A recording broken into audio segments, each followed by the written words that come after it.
In today's day and age, debt seems to be just part of our ordinary lives, whether it's debt in your business or debt for an investment or debt on your home loan, credit cards.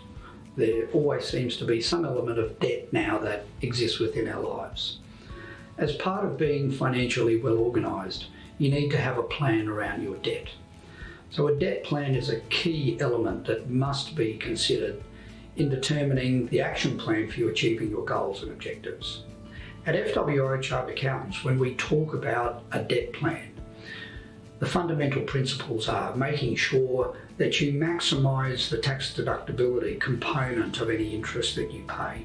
And secondly, that the bank is only provided with the smallest amount of security possible to secure that.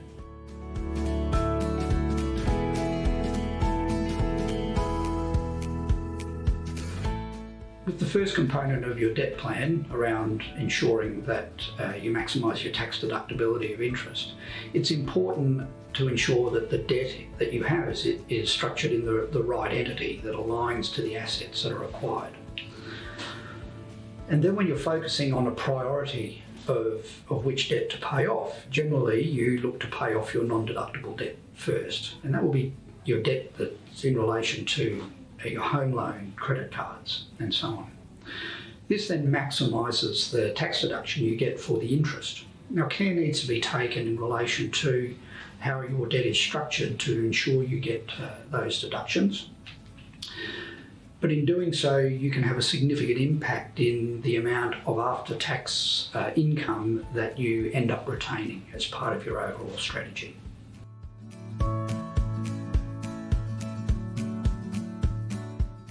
When it comes to limiting your exposure to the banks in terms of the security that you're providing to them, it's critically important to understand that the banks have lending policies around what assets they take as security.